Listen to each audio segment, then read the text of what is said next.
नमस्कार दोस्तों। आज हमारे बायोलॉजी के इम्पोर्टेंट क्वेश्चन की 8th क्लास है, जिसमें हम bank, SSC, railway, MP police, UP police के हिसाब से बायोलॉजी के इम्पोर्टेंट क्वेश्चन पढ़ने वाले हैं। आज का हमारा पहला क्वेश्चन है, भूमि से जल मूल रोम या रूट हेयर में प्रवेश करता है तो किस मेथड से करता है। भूमि के द्वारा जल अगर रूट हेयर्स में जा रहा है, रूट हेयर्स क्या होते हैं, जो मेन जड़ होती है, उसके साइड से कुछ बारीक हेयर्स निकलते हैं। जो बारीक जड़ें होती हैं उसको हम क्या बोलते हैं, उसको हम बोलते हैं रूट हेयर्स। रूट हेयर्स या मूल रोम हम उसको बोलते हैं, मूल रोम। तो वो मूल रोम में जो जल ऊपर जाता है तो क्यों जाता है, उसका मैकेनिज्म क्या है। तो ऑप्शन है हमारे पास, स्फीति दाब के कारण, या फिर वायुमंडलीय दाब के कारण, या फिर चूषण दाब के कारण, या फिर परासरण दाब के कारण। तो भूमि से जो मूल रोम के थ्रू जो जल ऊपर जाता है वो जाता है चूषण दाब के कारण। मतलब क्या होता है, जब यहाँ से जल ऊपर की तरफ जाता है तो यहाँ पे एक सक्शन बनता है, मतलब खाली प्रेशर बनता है। तो पानी से क्या होता है, ये मूल रोम जो है ना, पानी को खींचते हैं। मतलब पानी इधर ऊपर जाएगा तो इधर पे प्रेशर बनेगा और वो खींचते जाएंगे। तो मूल रोम में जो पानी जाता है वो जाता है चूषण दाब के कारण। अगला क्वेश्चन है, प्लाज्मा झिल्ली है। अब प्लाज्मा झिल्ली क्या होती है भाई, वो कहाँ होती है। तो प्लाज्मा झिल्ली होती है सेल के ऊपर।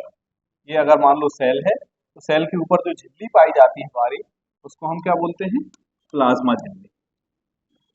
उसको हम क्या बोलते हैं, उसको हम प्लाज्मा झिल्ली बोलते हैं।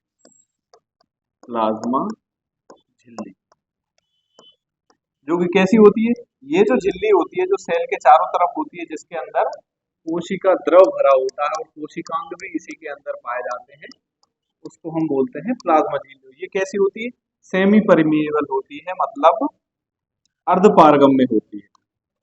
कैसी होती है, अर्धपारगम्य। अर्धपारगम्य मतलब क्या होता है, कुछ चीजों को बाहर जाने देती है लेकिन कुछ चीजों को नहीं जाने देती है। जैसे सेल ऑर्गेनेल्स है, मतलब कोशिकांग जो है, जैसे इधर माइटोकॉन्ड्रिया है, या फिर हरित लवक है, केंद्रक है और ईआर है।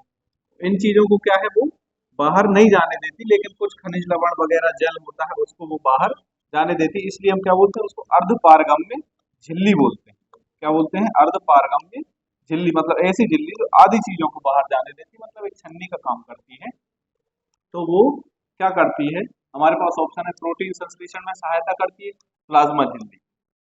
दूसरा ऑप्शन है, केवल जल के कोशिका में प्रवेश और निकास को नियंत्रित करती है। तीसरा ऑप्शन है, कोशिका में जल खनिज लवणों के प्रवेश या निकास को नियंत्रित करती है। या फिर पादप कोशिका, ये पादप कोशिका है, पादप कोशिका के कोशिकाओं की सुरक्षा करती है। तो हमारा सी ऑप्शन जो है वो सही है, क्योंकि ये क्या करती है, जल खनिज लवण को जो प्रवेश और निकास को नियंत्रित करती है। इधर दूसरा ऑप्शन है हमारा, केवल जल को, जल को नहीं करती, जल के साथ कुछ खनिज लवण भी होते हैं, कुछ मिनरल्स भी होते हैं जिनको आदान प्रदान में सहायता करती है। तो प्लाज्मा झिल्ली क्या करती है, जल और खनिज लवण के प्रवेश और निकास को नियंत्रित करती है।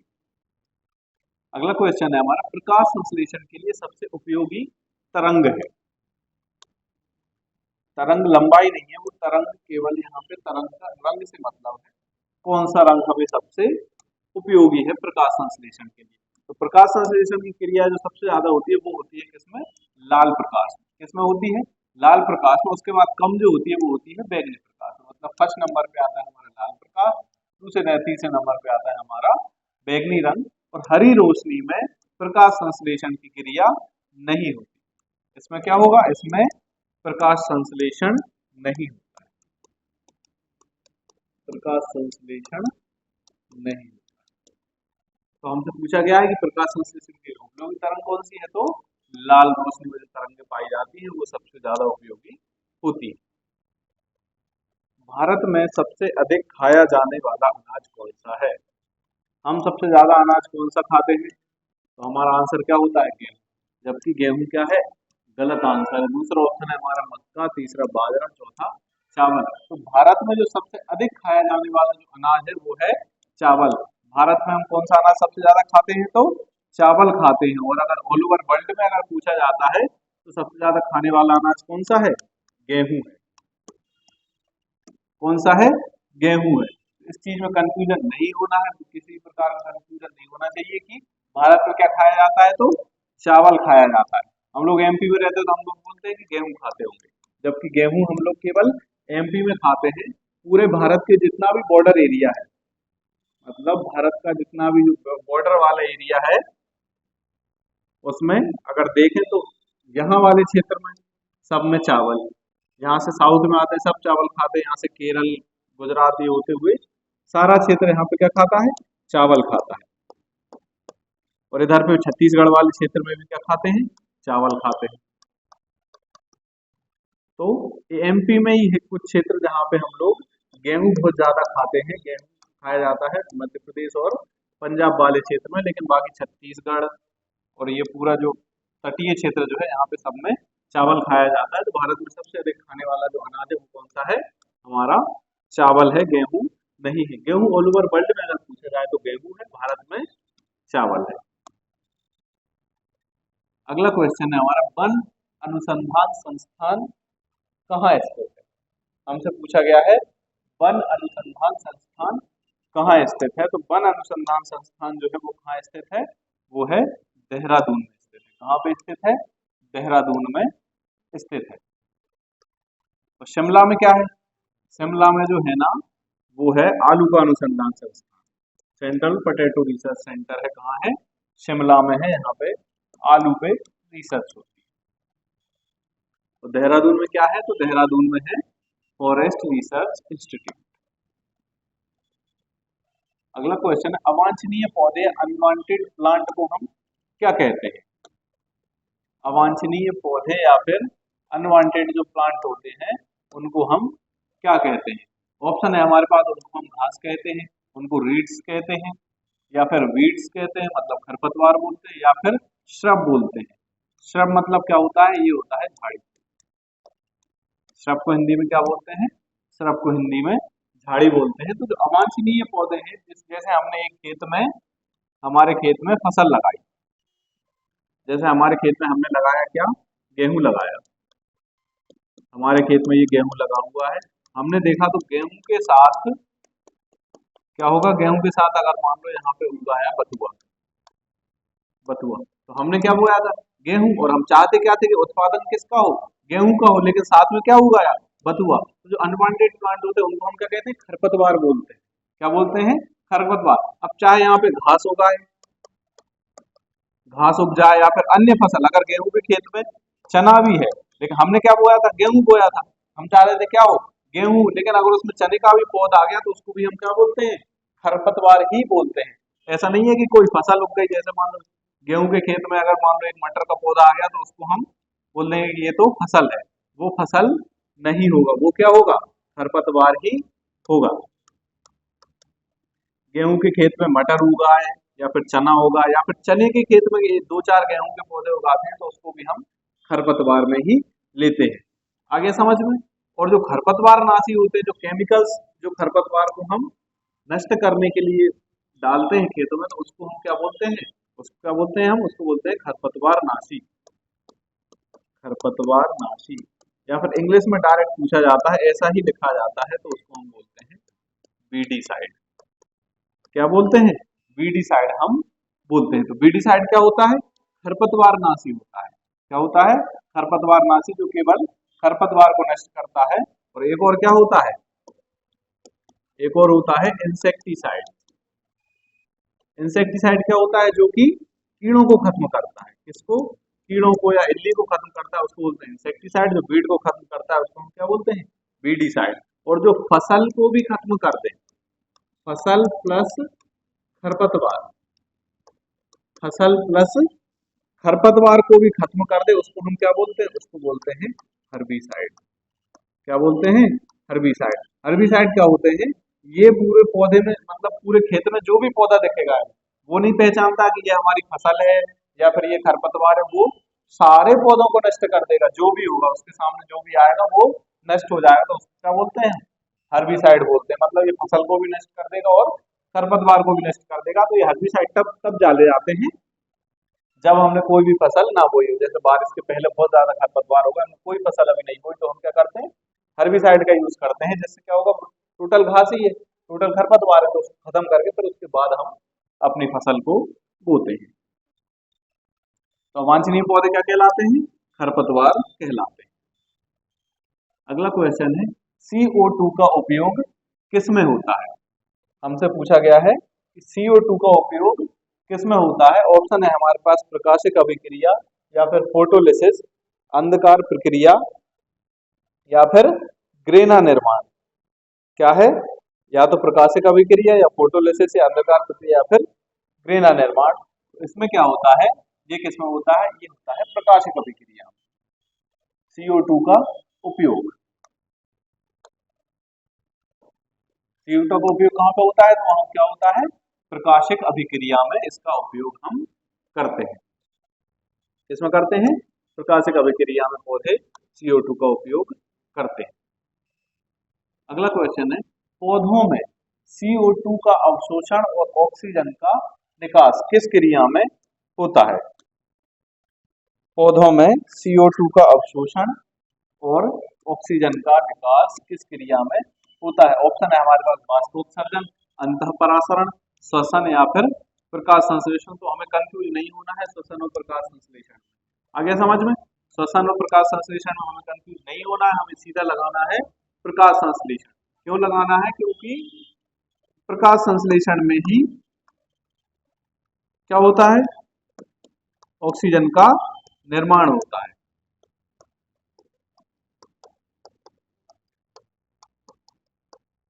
ये है, इसमें क्या हुआ है, प्रकाश संश्लेषण की ये क्रिया है।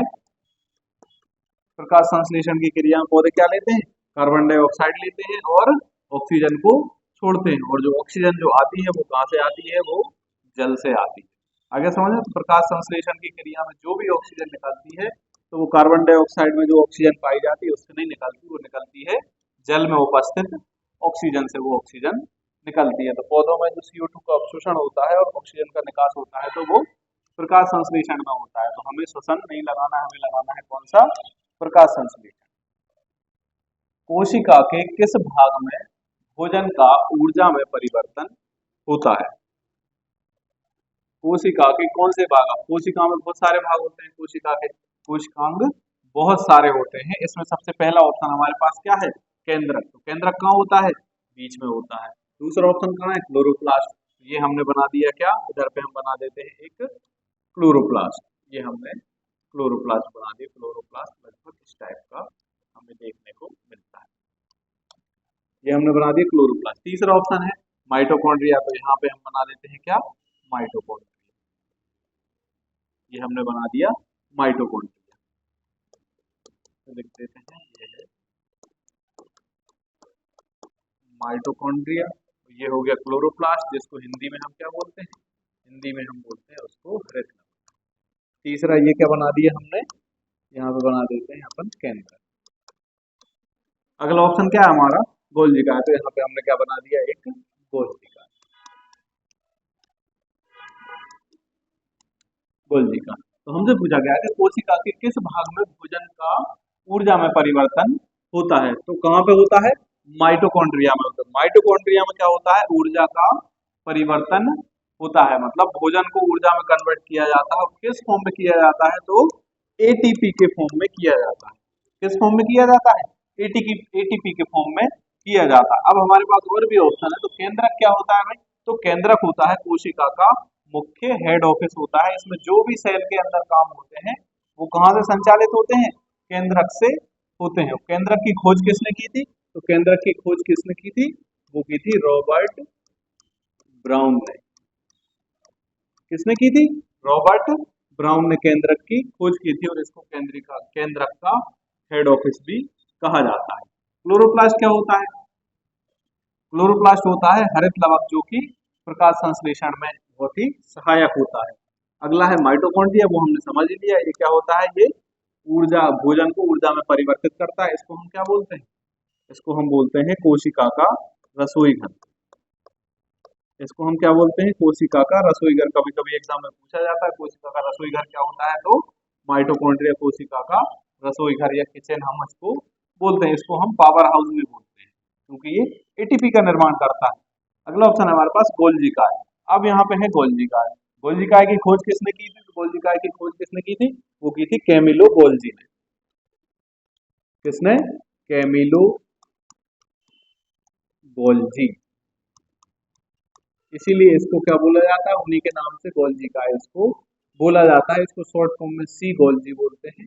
सी गोल्जी जो साइंटिस्ट थे उनने की थी, या फिर कैमिलो गोल्जी ने की थी। तो ये क्या करता है? कोशिका के अंदर जो परिवहन का काम होता है, मतलब एक जगह से किसी चीज को दूसरी जगह ले जाना हो तो उसका काम क्या करता है? गोल्जी का है, उसी का काम करता है। आगे समझ में? तो किस भाग में भोजन का ऊर्जा में परिवर्तन होता है? तो माइटोकॉन्ड्रिया में। और किस फॉर्म में हो जाएगा? तो एटीपी के फॉर्म में होता है। प्रकाश संश्लेषण का प्रथम चरण क्या होता है? जब प्रकाश संश्लेषण की क्रिया शुरुआत होती है तो उसका प्रथम चरण क्या होता है? ऑप्शन है हमारे पास कार्बन डाइऑक्साइड का एक 5 कार्बन में संलग्न होना, या फिर एटीपी का निर्माण, या फिर जल का प्रकाशिक अपघटन होगा, या फिर पर्णहरित के इलेक्ट्रॉन का प्रकाश के फोटोन द्वारा उत्तेजन। तो प्रकाश संश्लेषण की क्रिया जब होती है ना, तो सबसे पहले काम करना कौन चालू करता है? पर्णहरित। पर्णहरित या हरित लवक जो हम जिसको बोलते हैं, तो उसके क्या होते हैं? उसके इलेक्ट्रॉन का प्रकाश के फोटोन, मतलब सूर्य से जो लाइट आती है वो किस फॉर्म में आती है? फोटोन के फॉर्म में आती है। किस फॉर्म में आती है? फोटोन की। ये भी क्वेश्चन डायरेक्ट पूछा जाता है, तो किस फॉर्म में आती है हम बता देंगे, फोटोन के फॉर्म में आती है। तो फोटोन क्या करते हैं? जो पर्णहरित है उसके इलेक्ट्रॉन को क्या करते हैं? उत्तेजित करने का काम करते हैं। तो या इसके बाद फिर प्रकाश संश्लेषण की क्रिया चालू होती है। तो प्रकाश संश्लेषण का प्रथम चरण क्या होता है? पर्णहरित के इलेक्ट्रॉन का प्रकाश के फोटोन द्वारा उत्तेजन। अगला क्वेश्चन है हमारा, बाष्पोत्सर्जन नापने वाला यंत्र। मतलब पौधे कितना बाष्पोत्सर्जन कर रहे हैं उसको हम किस यंत्र से नापेंगे? ऑप्शन है हमारे पास फोटोमीटर, हाइड्रोमीटर, ऑक्सीजनोमीटर, या फिर लेक्टोमीटर। तो बाष्पोत्सर्जन किससे नापते हैं? वो नापते हैं हम फोटोमीटर से। हमारा सही ऑप्शन क्या है? फोटोमीटर है। लेकिन हाइड्रोमीटर से भी तो कुछ नापते होंगे। हाइड्रोमीटर से हम क्या नापते हैं?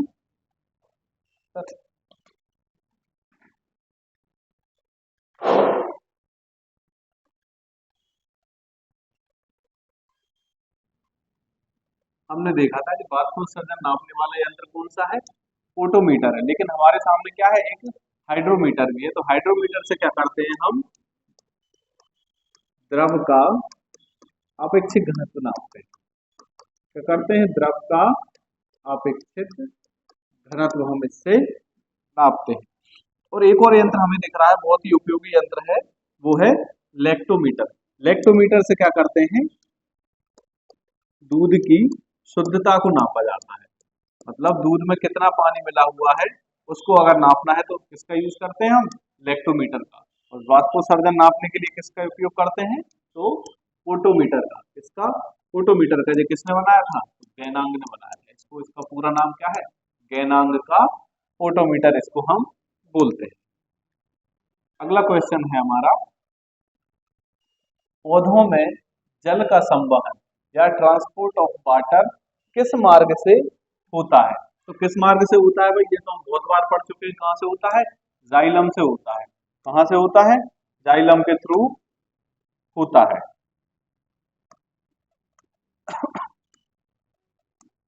और कैम्बियम का क्या काम होता है? कैम्बियम होता है पौधे के तने के बीचों बीच में क्या होता है? कैम्बियम होता है। तो जिन पौधों में कैम्बियम पाया जाता है उन पौधों की हम कलम काट के लगा सकते हैं। हमने देखा है कि हम हर पौधे की कलम नहीं लगा सकते। नहीं लगा सकते ना हर पौधे की कलम। कुछ के हमें पौधे ही लगाना पड़ते हैं। अगर कोई हमसे कह दे कि भाई तुम केले की कलम लगा के कलम काट दो, तो हम नहीं लगा सकते हैं। लेकिन अगर कोई हमसे कह दे कि गुलाब की कलम लगा दो, तो हम गुलाब की कलम बहुत जल्दी लगा देंगे, क्योंकि गुलाब में क्या होता है? उसमें कैम्बियम पाया जाता है। तो जिन पौधों के तने में कैम्बियम पाया जाता है उन पौधों के हम कटिंग करके कलम हम लगा सकते हैं। फ्लोएम क्या करता है? तो फ्लोएम क्या करता है? भोज्य पदार्थों का संवहन। अधिचर्म क्या होता है? ये होती है बाहरी स्किन को हम अधिचर्म या एपिडर्मिस हम बोलते हैं। कोशिका में भोजन या ग्लूकोज का ऑक्सीकरण कहाँ होता है? कोशिका में भोजन या ग्लूकोज का ऑक्सीकरण कहाँ पे होता है? ऑप्शन है हमारे पास कोशिका द्रव में होता है, माइटोकॉन्ड्रिया में होता है, ग्रेना में होता है, या फिर राइबोसोम में होता है। तो भोजन ग्लूकोज का जो ऑक्सीकरण होता है वो कहाँ होता है? कोशिका द्रव में होता है। कहाँ पे होता है? कोशिका द्रव में होता है। तो राइबोसोम क्या करते हैं? राइबोसोम क्या करते हैं? राइबोसोम करते हैं क्या? प्रोटीन निर्माण में सहायक होते हैं। किस क्या करते हैं ये?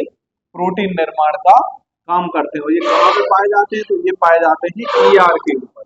ईआर मतलब एंडोप्लाज्मिक रेटिकुलम के ऊपर। राइबोसोम मतलब ये कण, इनको हम बोलते हैं, ऐसे गोल गोल कण होते हैं, इसको पेलेट कण भी हम बोलते हैं। क्या हम बोलते हैं इसको? पेलेट कण भी बोलते हैं राइबोसोम को। तो राइबोसोम क्या करते हैं? प्रोटीन निर्माण का काम करते हैं। तो कोशिका में ग्लूकोज का जो ऑक्सीकरण होता है वो कोशिका द्रव में होता है। अगला क्वेश्चन है, ग्लाइकोलिसिस में ग्लूकोज अंत में परिवर्तित होता है। ग्लाइकोलिसिस की एक क्रिया होती है, प्रकाश संश्लेषण में ये होती है। तो ग्लाइकोलिसिस की क्रिया में क्या होता है? ग्लूकोज अंत में परिवर्तित होता है। किसमें होता है? इसके लिए आप क्लास देख सकते हैं, प्रकाश संश्लेषण। कौन सी क्लास देखना है आपको? प्रकाश संश्लेषण देखना है, और उसके बाद देखना है आपको क्या? बाष्पोत्सर्जन। ये दोनों क्लास अगर आप देख लेंगे तो ये सारे क्वेश्चंस आपको बहुत ही जल्दी समझ में आ जाएंगे। तो ये पूरी डिटेल क्लास यूट्यूब पे है, आप देख सकते हैं।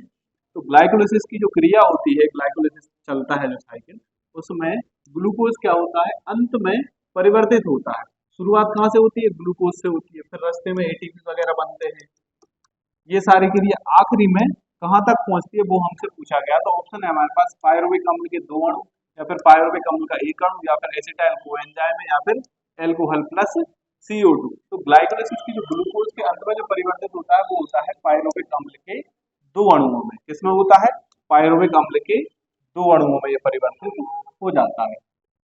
ग्लूकोज के एक अणु का जब पूर्ण ऑक्सीकरण होता है, जब ग्लूकोज का पाचन होता है, उसका हम पूर्ण ऑक्सीकरण कर देंगे तो हमें कितने एटीपी मिलेंगे? एटीपी क्या है? एटीपी को हम बोलते हैं एनर्जी करेंसी। इसको हम क्या बोलते हैं? एनर्जी करेंसी हम इसको बोलते हैं। एटीपी को हम एनर्जी करेंसी बोलते हैं। तो हमसे पूछा गया है कि एक अणु ग्लूकोज का, अगर एक अणु अगर पूर्ण ऑक्सीकृत हो गया तो कितने एटीपी मिल जाएंगे? तो हमारा आंसर क्या होगा? 38 एटीपी मिलेंगे। कितने मिलेंगे? 38 एटीपी। लेकिन इसी में अगर लिखा आ जाए कि शुद्ध रूप से, तो हमारा आंसर क्या हो जाएगा? फिर 36 एटीपी हो जाएगा। क्योंकि ग्लूकोज का जो एक अणु है उसको जब पूर्ण ऑक्सीकरण होता है तो एटीपी तो बनते हैं 38। टोटल कितने एटीपी बनते हैं? 38 एटीपी बनते हैं। लेकिन बनाने के दौरान 2 एटीपी क्या होते हैं? खर्च हो जाते हैं। 2 एटीपी खर्च हो जाते हैं। तो बचते कितने हैं? नेट 36 बचते हैं। तो शुद्ध रूप से अगर पूछा जाए तो हमारा आंसर होगा 36। लेकिन हमसे यहाँ पे क्या पूछा गया है? टोटल कितने बनते हैं? तो 38 एटीपी बनते हैं। अगला क्वेश्चन है, पौधों में मुरझाने या विल्टिंग किसकी अधिकता से होती है? तो सबसे पहले तो हमें पढ़ना पड़ेगा कि विल्टिंग क्या होती है, भाई मुरझान क्या होता है। तो पौधों में जब पानी कम हो जाता है, पौधों को एक लेवल होता है, एक मुरझान बिंदु या ब्लानी पॉइंट जिसको हम बोलते हैं, बिल्टिंग पॉइंट जिसको बोलते हैं, अगर पौधे में उससे कम हो जाएगा ना वाटर का लेवल, तो पौधे कैसे हो जाएंगे? विल्टिंग हो जाएगी। विल्टिंग मतलब पौधे कैसे होंगे? सूखने लगेंगे। तो पौधों के अंदर एक फिजियोलॉजिकल एक प्रोसेस होती है, वो प्रोसेस अगर ज्यादा हो जाए तो भी क्या होती है? बिल्टिंग हो जाती है। तो ऑप्शन है हमारे पास श्वसन से बिल्टिंग होती है, बाष्पोत्सर्जन से, या फिर प्रकाश संश्लेषण, या फिर अवशोषण। तो इसमें क्या होता है? बाष्पोत्सर्जन की क्रिया अगर ज्यादा हो जाए, बाष्पोत्सर्जन मतलब क्या होता है? पौधे के अंदर जो भी जल है वो वाष्प के रूप में उड़ जाता है। ये क्या है? एक जरूरी बुराई है। ये क्या है? एक जरूरी बुराई है। पौधों के अंदर ये क्या है? एक जरूरी बुराई है। एक तो बाष्पोत्सर्जन जरूरी भी है टेम्परेचर मेंटेन के लिए, ठीक है, और इससे क्या हो रहा है? बुराई क्या है? जरूरी है टेम्परेचर के लिए, लेकिन बुराई क्या है इसमें? लगभग पौधे जो भी पानी लेते हैं वो लगभग 90% पानी बाष्पोत्सर्जन के थ्रू बाहर निकल जाता है। तो पौधों में मुरझन किसकी अधिकता से होता है? तो बाष्पोत्सर्जन की अधिकता से होता है। कौन सा पदार्थ श्वसन तथा प्रकाश संश्लेषण दोनों में काम करता है?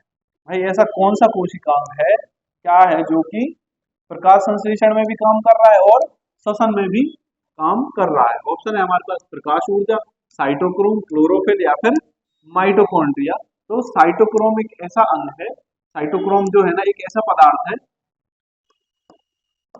साइटोक्रोम जो है ना ये किसमें श्वसन में भी काम आता है और प्रकाश संश्लेषण दोनों में ये काम आता है। तो ये क्या करता है, ये पूरे साइकिल को चलाता है। अगर आप प्रकाश संश्लेषण की क्लास देखें तो उसमें बहुत सारे साइकिल होते हैं, ईटीएस साइकिल होते हैं, ग्लाइकोलाइसिस होता है, ग्लाइकोलाइसिस या फिर ईएमपी पाथवे, ये सारे में क्या है साइटोक्रोम काम करता है। तो साइटोक्रोम एक ऐसा पदार्थ है जो श्वसन और प्रकाश संश्लेषण दोनों में काम करता है।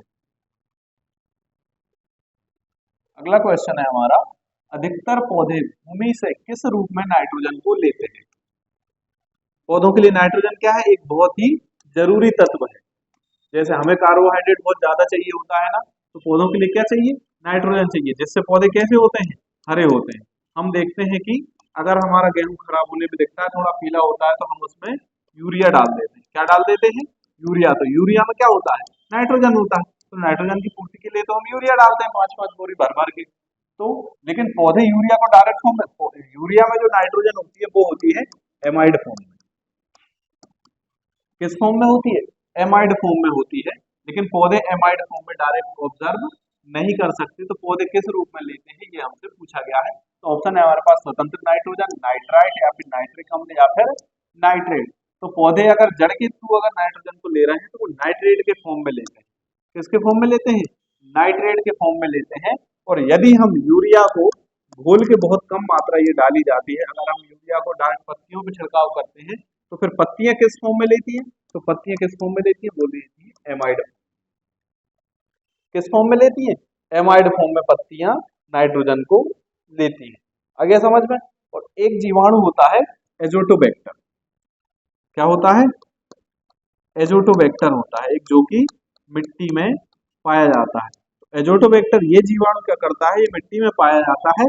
ये जो वायुमंडल में स्वतंत्र नाइट्रोजन घूम रही है, वायुमंडल में जो स्वतंत्र नाइट्रोजन घूम रही है उसको नाइट्रेट में परिवर्तित कर देता है। किस में परिवर्तित कर देता है, नाइट्रेट में परिवर्तित करता है, जिससे पौधे क्या करते हैं, नाइट्रेट को ले लेते हैं। तो अधिकतर पौधे जो है भूमि से किस रूप में लेते हैं, नाइट्रेट के रूप में लेते हैं। और एक हमारे पास एक हमारी मुख्य फसल है वो है धान।